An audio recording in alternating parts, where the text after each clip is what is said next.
every time Draymond Green was guarding Russell Westbrook, and not only was it Draymond Green, a lot of other Warriors players were doing it, he was sagging way off, basically keeping 2 feet in the paint at all times, as you can see in the video playing behind me. And if you're wondering about a 3-second violation, Stan Van Gundy actually on the broadcast said that if Russell Westbrook has the ball, Draymond Green can stay in the paint for as long as he wants because he's technically guarding him, and when you're guarding the player, you can't get called for a 3-second violation. And they also said that Russell Westbrook, although he was 3 for 4 on layup attempts, he was actually 0 for 8 on jump shots. And if Russell Westbrook isn't knocking down his jump shot, there is no reason for you to change your defensive strategies. So what Draymond was doing was completely fine. Why would you change it? If it ain't broke, don't fix it. If he starts to knock a couple down, maybe you show a hand, maybe you push up a little bit.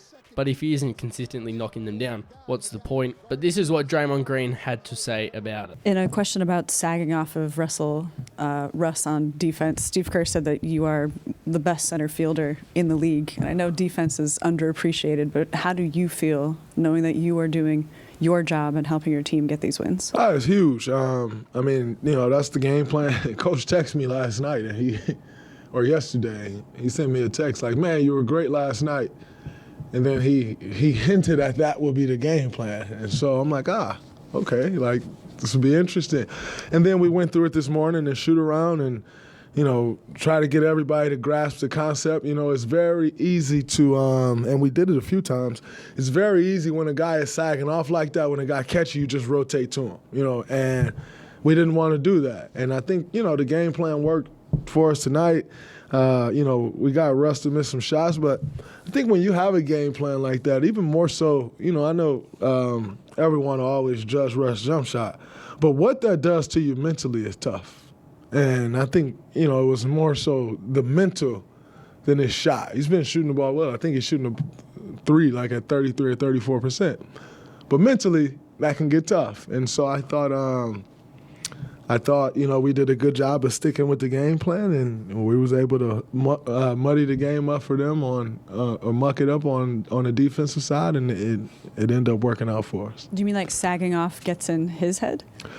Well, necessarily get in his head, but it'll make you think, for sure, because you're open every play. And you're taught in basketball, you're open, take the shot.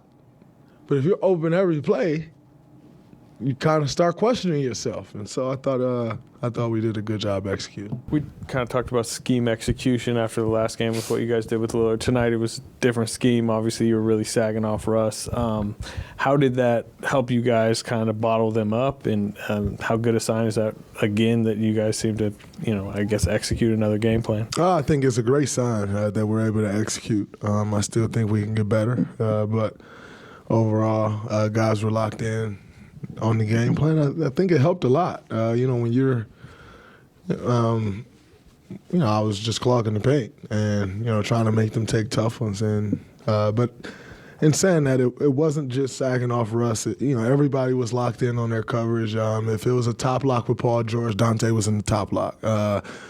Clay was all over Kawhi. JK came in, he was all over both when he guarded each of those guys.